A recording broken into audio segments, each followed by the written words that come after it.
Is Deion Sanders still the right guy for Colorado? Yes. But why is he telling Colorado fans, hold tight, I'm going to prove to you, you got the right man to be your head coach going forward into 2026 and beyond. What's up, kinfolk? It's RJ Young. I am not on a step mill. If this is your first time watching Adapt and Respond, a college football podcast, thank you for joining us here. We talk college football year round. If you're into that, go ahead and hit that subscribe button, like this video, and answer the question in the comments below. Do you think Deion Sanders should be worried about his job? I don't.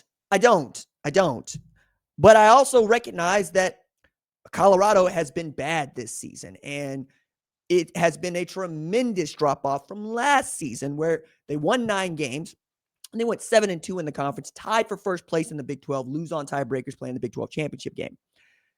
Coming around, 2 things that happened. Travis Hunter left, and Shedeur Sanders left. Both of those players got their jerseys retired, and the guy that they missed the most ain't the Heisman Trophy winner. It is the quarterback that is Shedeur Sanders. And the Sanders family kind of been going through it this last week. One, Shedeur gets thrown into a game where Dylan Gabriel gets knocked out, throws an interception, has a bad day. Bad day gets worse. His house gets burglarized.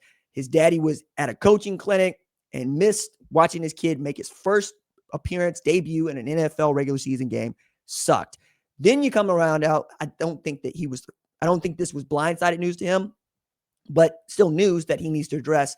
Athletic director Rick George expects to be out 2026. The guy that made the hire to go get Deion from Jackson State and remake the program around Prime's image. Now, what usually happens when you get a new athletic director is he might not be on the program with the coach, because kind of like a coach wants to hire his coaching staff, right? Offense coordinator, defense coordinator, all the way down. Athletic directors generally like to hire their guy as the head coach. And I'll be curious to find out just who stands in as the replacement, whether or not they hire from within, promote from within, or go get somebody from the outside, because the landscape that Rick George was operating in has changed once again. It's still tumultuous. It's still chaotic. You still got to be on your toes. You still got to be making moves. And one of the things that I've learned about, older dudes in college football is they don't really want to do this no more. They got their money. They did their time. They got their wins, right? Rick George is going to go out with a Heisman Trophy winner, dog, that he brought in from Jackson State. You know what I'm saying? Like, that's not too shabby. But we're also talking about an offense and a defense that has been nothing short of just awful at Colorado. They rank 108th nationally in scoring offense and 107th in scoring defense, equally bad. And you could see the problem starts with quarterback. Thought they had a guy in Caden Salter, didn't have that guy. Benched him, brought in Ryan Staub, benched him, brought in Julian Lewis, brought back Caden Salter, benched him again. Ryan Staub benched him again, went straight to Julian Lewis and go, okay, so Juju's going to be our future. Let's get him playing football as quickly as we can. To that end, I don't see Juju entering the transfer portal. I think he's going to get everything he needs from a Prime standpoint to go make plays and to be a great quarterback. Could he? Sure, they all could. But that's generally something you know about. And Prime wants to be very open about this. Like, he is going, I know a lot of people are hitting the transfer portal. Let's make sure you get some good tape, right?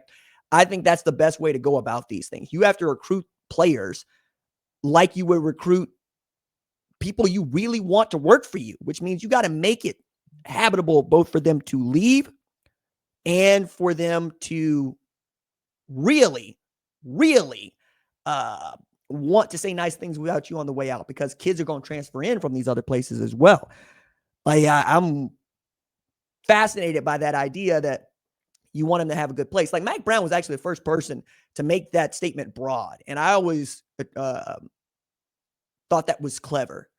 You know, if you got a kid that's unhappy, try to make him happy. Find a place where he can play. Like, what Mac Brown used to say, look, you don't want to play in North Carolina, or it's not working out. Where do you want to go? I will make a phone call. Let me help you.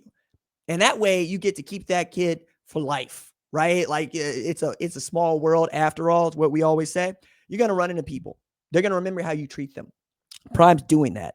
What he's also trying to do is ask Colorado faithful that got, well, used to winning last year to wait a minute. I'm going to figure it out. I got it. And you got to, I think he has to do that or felt compelled to do that because Rick George is stepping down. The guy that might be, protecting him from anything that might come down has said, I'm going to step out. Right. So since Deion took over, we're talking about 16-19 overall, 19-16 in the Big 12. Team is 9-21 and 7-15 in 3 seasons before his arrival. So it's already been good. And he was rewarded with that. A 5-year deal worth $54 million in a contract extension in March. You don't expect to celebrate a contract extension by being just truly awful in Big 12 play in a year where Texas Tech looks like the best team in that conference, might win a conference championship because they paid more money than everybody else. And that was something that Prime said he didn't want to do. He said, look, I'm not trying to hand everybody a check. And that's a lot. Well, what a lot of coaches have said, and they liked hearing it. And they keep saying about it, or even playing field. I'm taking it back to the Big 12 when they had this coaches panel that Prime was basically the spokesperson for, where they're going, we wanted to be fair, right? We want a cap. We want everybody to be working with the same thing. Meanwhile, Texas Tech was going, yeah, we're going to do a lot about $30 million this year, though. So if you want to keep up with us, you want an NFC East defensive line, you want a Heisman Trophy finalist at linebacker, you want wideouts that can take top off the defense, you want quarterbacks that can roll around, make it happen, you want to beat people by 20-plus points, you're going to be paying a lot of money. And I'm thinking to myself, that's what's got to happen in Colorado. Open up the pocketbook and start paying players to come there and be loud about it. You know what I mean? Like, I really do believe this needs an about face. I get it. Nobody wants anybody to join their program purely on monetary means. But money is the tiebreaker, and money is how everybody moves around, including Prime. Okay? There's a lot of people that do not want to say the quiet part out loud, which is they're doing things for money. Some of y'all got jobs y'all don't like because they pay you well, right? That's just the way that a capitalist system like ours is going to work. Nobody's working for free, and nobody's working on loyalty. To say that money is not important to you is to say you've got enough of it. Pay players.